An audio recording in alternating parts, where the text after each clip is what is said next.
Hello everyone.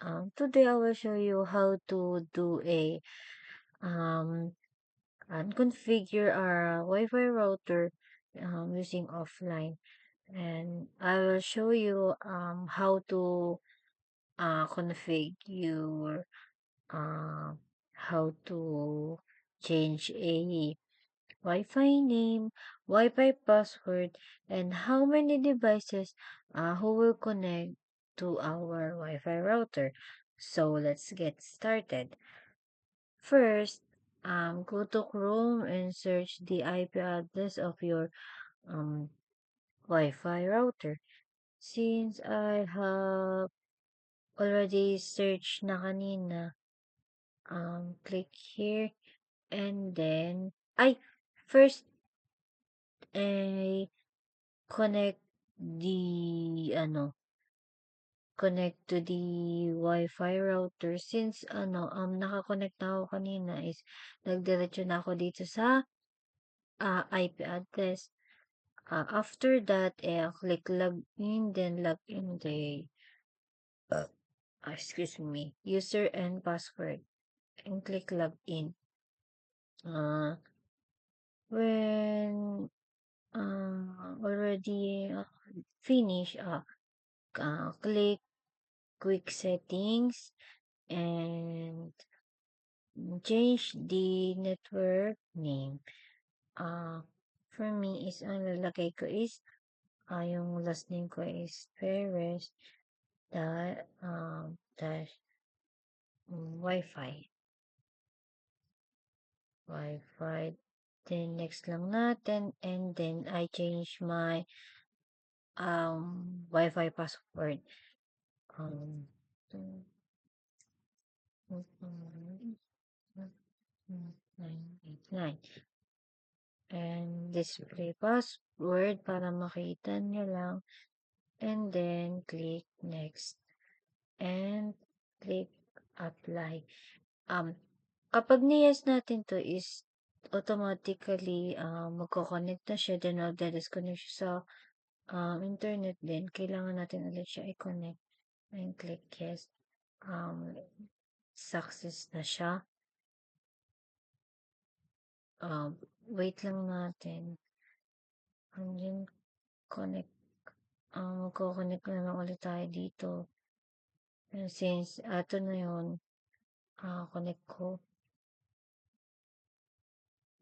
Tapos wait na lang natin since nandito na naman siya. Nag-ano na siya, nag-update gano'n. Wait na lang natin siyang mag-connect.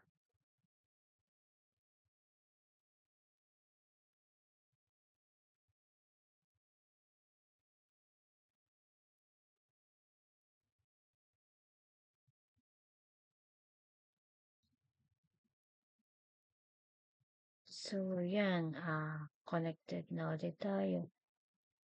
Then, punta naman tayo dito sa device settings.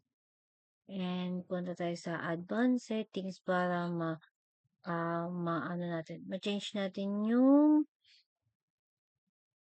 um change natin yung yung number of connection na makaka-connect sa atin. So, waiting part. Connect. So, wait, again, try natin din. Kasi ayaw.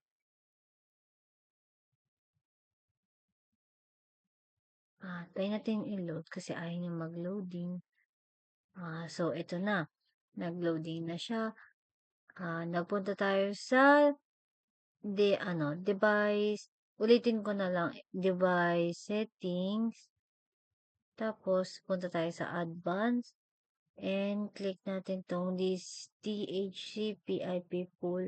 Change lang natin itong 200 sa 109 para 10 devices lang yung makaka-connect. Then apply, and then click natin yung yes.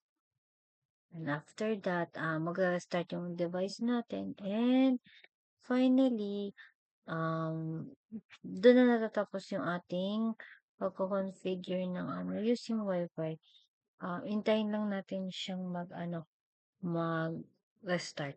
Then, after nun is okay na.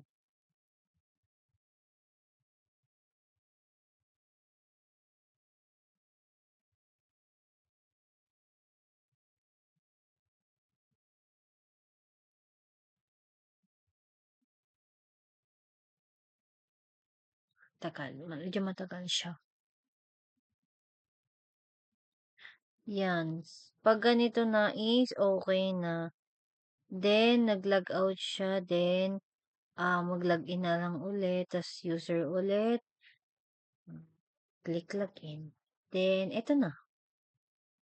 Finally done. Napalitan na natin yung ano natin, SS, ano, ID name. Yan, ito, network name. Then, nakapag-change na din tayo ng password.